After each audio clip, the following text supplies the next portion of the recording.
Cours de mathématiques algébriques. Les espaces métriques. Donc, première définition. Dans toute cette leçon, on prendra toujours X un ensemble. Et on appelle distance D sur X une application du produit cartésien X par X dans les réels positifs. Bon, tel que si il y a trois conditions, si la distance entre X et Y est égale à 0, alors ça implique nécessairement que X égale Y. Deuxième condition, la symétrie. C'est-à-dire que si on a distance de X, Y, et ben si on intervertit X par Y et Y par X, et ben c'est égal à la distance de Y par X. Donc distance de XY égale distance de YX.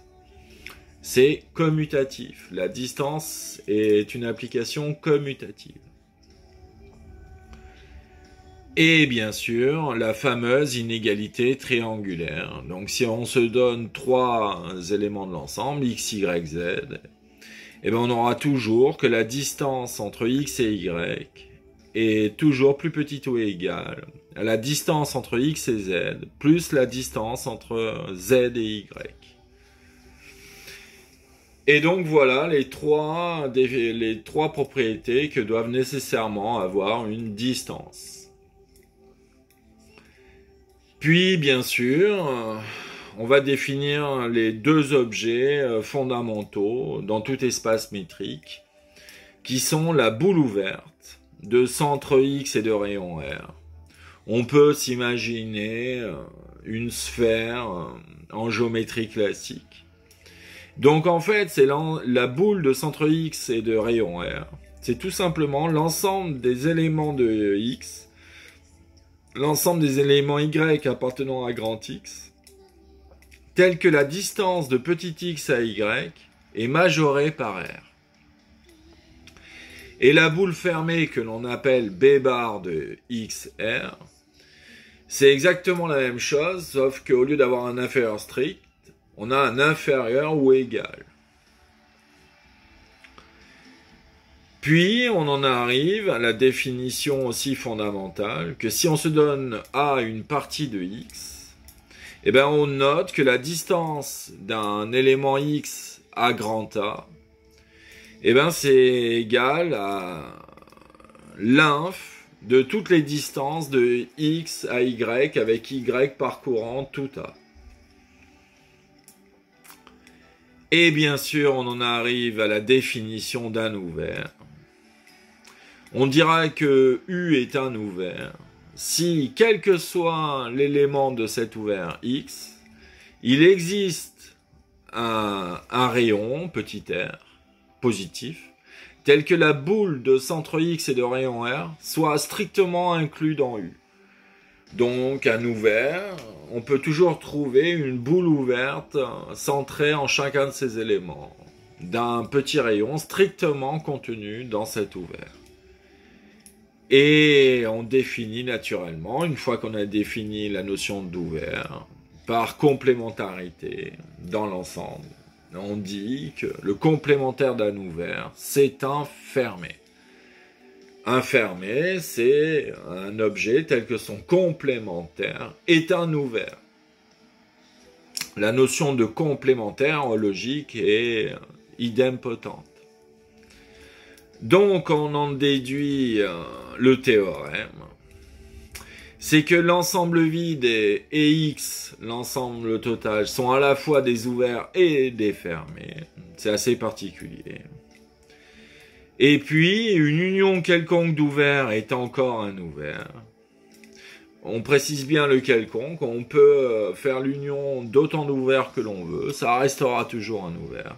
En revanche, pour l'intersection, ce n'est pas le cas. On ne peut faire qu'une intersection finie d'ouvert, c'est encore un ouvert. Parce que dans certains cas élémentaires, on peut construire des contre-exemples d'intersections infinies d'ouverts qui convergent vers un fermé. Et bien sûr, par passage au complémentaire, on a ces deux formules qui passent au fermé. C'est-à-dire qu'une union finie de fermé est toujours un fermé, et une intersection quelconque de fermé est toujours un fermé. De là, on en déduit par définition ce qu'on appelle une topologie, associée à l'espace X avec la distance D. Et bien, c'est tout simplement l'ensemble des ouverts de cet espace X, l'ensemble de tous les ouverts. Puis on définit maintenant un nouvel objet. Si on se donne un ensemble A, on définit de X, on définit l'intérieur de A comme la réunion de tous les ouverts O qui sont contenus dans A. Bon, ça s'appelle l'intérieur de A. Et bien sûr, on a la proposition élémentaire que l'intérieur de A est miraculeusement un ouvert. Puis on définit l'adhérence d'un ensemble. Eh bien, c'est l'intersection, l'adhérence d'un ensemble A, c'est l'intersection de tous les fermés qui contiennent A. Et on peut démontrer que c'est toujours un fermé. Maintenant, on définit une notion fondamentale aussi, la notion de suite.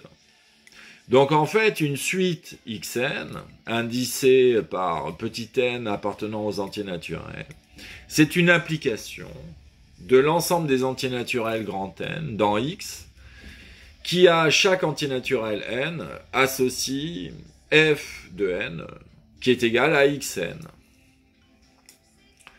Et maintenant, on définit que xn tend vers x, que cette suite tend vers x, et bien si et seulement si, d'un point de vue ouvert, d'un point de vue des boules, c'est quel que soit epsilon positif, il existe un certain rang petit n entier, tel que pour tout p supérieur ou égal à ce petit n, l'élément xp appartient à la boule de centre x et de rayon epsilon.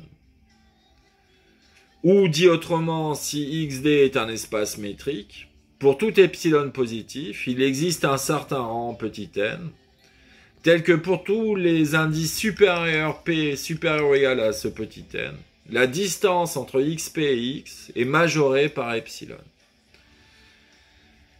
Alors bien sûr, on en déduit de cette définition, par une proposition assez élémentaire, que la limite d'une suite convergente est unique.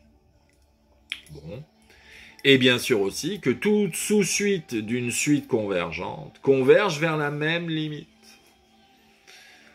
Enfin, on en arrive à la définition fondamentale d'une suite de Cauchy. Donc on dit qu'une suite est de Cauchy si, pour tout epsilon positif, il existe un rang petit n, tel que pour tout le couple d'indices PQ supérieur ou égal à ce petit n, on a toujours que la distance entre xp et xq est majorée par epsilon. C'est-à-dire qu'à partir d'un certain rang, la distance entre deux éléments quelconques de cette suite sont toujours dans une boule de rayon epsilon. On en arrive à démontrer que toute suite convergente, en fait, est de Cauchy. Puis que toute suite de Cauchy est bornée. Ça c'est intéressant. Puis qu'une suite de Cauchy qui possède une sous-suite convergente, et bien en fait la suite de Cauchy converge vers cette même limite.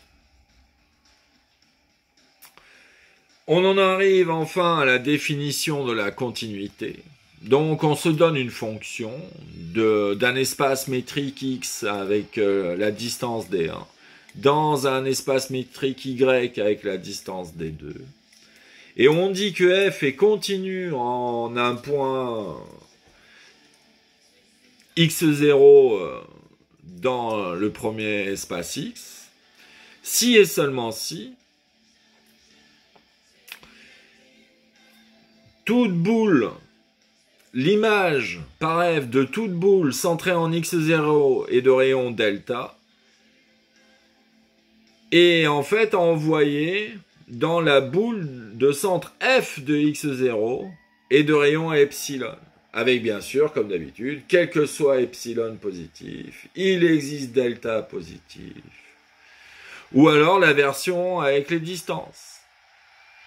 Ça veut dire que, quel que soit x appartenant à grand X, la distance 1 entre x et x0 majorée par delta entraîne que la distance 2 entre f de x et f de x0 est majorée par epsilon. On en déduit immédiatement que si f est continu en x0, eh bien, quelle que soit la suite, en fait, c'est une équivalence. F est continu en x0, c'est équivalent. Si quelle que soit la suite xn qui tend vers x, on a f de xn qui tend vers f de x0 dans y. Puis un autre théorème nous dit que si on prend deux fonctions continues en x0, et bien alors la somme, la différence de ces fonctions, la multiplication par un scalaire, la norme de cette fonction, le produit de ces deux fonctions, et si jamais g de x0 est différent de 0, on peut même quotienter f par g. Et toutes ces nouvelles fonctions-là sont encore continues en x0.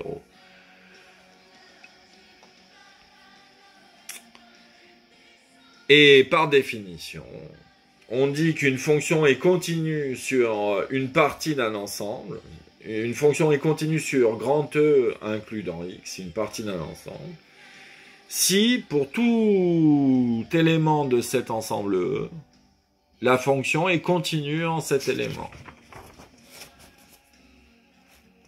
Et on en arrive à un des théorèmes fondamentaux qui dit que si f est continu, c'est équivalent au fait que pour tout ouvert dans y, dans l'image, l'image réciproque d'un ouvert est toujours ouvert.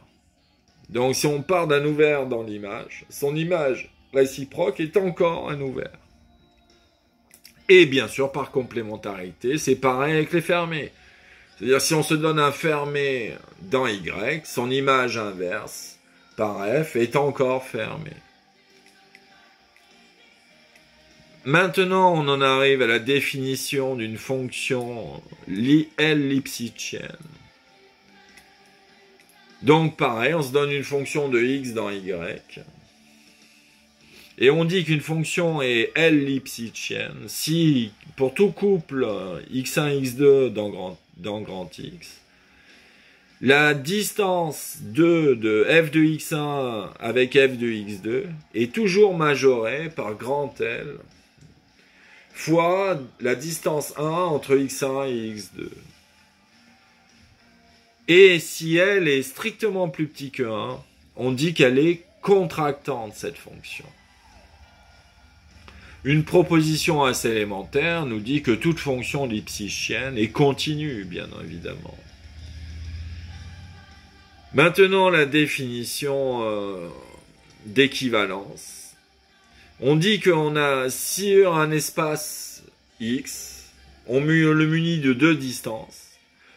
Et alors, on dit que ces deux distances sont équivalentes si elles engendrent les mêmes familles d'ouverts. Puis, on se donne, grâce à une proposition, une façon de calculer comment deux distances sont équivalentes. Eh bien, il suffit qu'on trouve deux scalaires, deux nombres strictement positifs, tels que pour tout couple xy dans l'espace métrique, eh bien, lambda fois la distance entre x et y est majoré par la distance dans l'espace d'arrivée de l'autre distance entre x et y, est majoré encore par l'autre constante lambda 2 fois la première distance entre x et y. On encadre les distances entre elles par avec deux scalaires. Maintenant, on définit, on dit qu'un espace est complet lorsque toute suite de Cauchy converge. Par exemple, l'ensemble des nombres rationnels n'est pas complet. En revanche, les nombres réels le sont. Ils sont complets, on les a construits pour ça, et je vous ai expliqué un peu dans mes dernières vidéos. Donc on en arrive à une petite proposition. Si on se donne une partie E d'un espace métrique, si E est complet, alors E est fermé dans X. Et si X est complet, alors on a l'équivalence suivante. E est fermé, E est complet. Et un théorème très utile pour beaucoup d'applications, le théorème du point fixe de Banach. Si on se donne une application contractante de x dans x, alors il existe un unique élément petit x, tel que f de x égale x, le point fixe. Et en plus, quel que soit le point de départ d'une suite xn, tel que xn plus 1 égale f de xn, eh bien inévitablement, cette suite converge vers x. Ah, ça, c'est miraculeux presque. Puis on en arrive au théorème de Baire. Si on se donne un espace métrique complet, eh bien on peut démontrer qu'une intersection dénombrable d'ouverts denses est dense, et une union dénombrable de fermés d'intérieur vide et d'intérieur vide. Ce qui peut servir dans pas mal de cas parfois.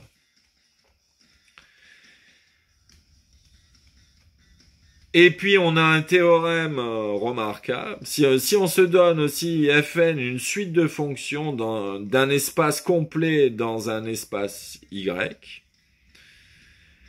si cette suite de fonctions converge simplement vers f, une fonction de x vers y, alors l'ensemble des points de x en lequel f est continu est un sous-ensemble dense de x. Bon. Puis, maintenant, on passe à la nouvelle notion. On définit que x est un ensemble compact. Si pour tout recouvrement d'ouvert de x, il existe un sous-recouvrement fini. C'est-à-dire que si x est égal à une réunion quelconque d'ouverts, eh ben on est toujours capable de tirer une union finie de certains de ces ouverts qui est égal à x. On dit aussi par définition que x est séquentiellement compact lorsque toute suite possède une sous-suite convergente. Une autre définition, la dernière, c'est si on se donne une partie de x, on dit qu'elle est relativement compacte si son adhérence à barre est compacte. Et donc on a le théorème très pratique que si on a, bien sûr, toujours pareil, x un espace métrique, on a l'équivalence suivante, x est compact, est équivalent à x est séquentiellement compact. Donc, on en déduit le théorème que tout espace métrique compact est bien sûr complet. C'est-à-dire que toute suite de Cauchy converge. Et puis, on peut émettre la petite proposition sympathique que si on se donne une partie du x, si A est compact, alors nécessairement A est fermé. Mais si x est un espace compact, alors toute partie compacte est équivalente à toute partie fermée. Puis on définit une nouvelle notion, la x est séparable s'il existe une partie de A, de x, qui est dénombrable et dense. On en déduit le théorème que tout espace métrique compact est borné et séparable. Ah, ça peut être très utile parfois. Et bien sûr, il y a le fameux théorème de Bolzano-Weierstrass qui dit que les compacts des espaces R puissance n ou C puissance n sont exactement les fermés bornés. Puis on arrive au théorème de Tikhonov. Un produit cartésien d'espace métrique compact est compact. Puis, un autre théorème très utile.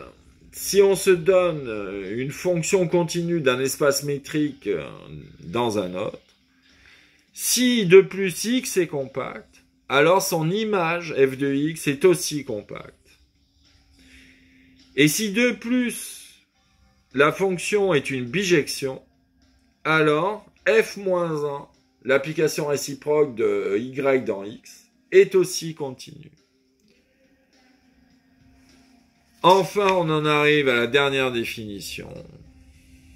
Si on se donne toujours pareil, une fonction d'un espace métrique dans un autre, eh ben on dit qu'une fonction est uniformément continue si, pour tout epsilon positif, il existe un état positif, tel que pour tout couple xy d'éléments de x, tel que la distance entre xy est majorée par un état, on n'a que la distance entre f de x et f de y est majorée par epsilon. Pour tous les couples.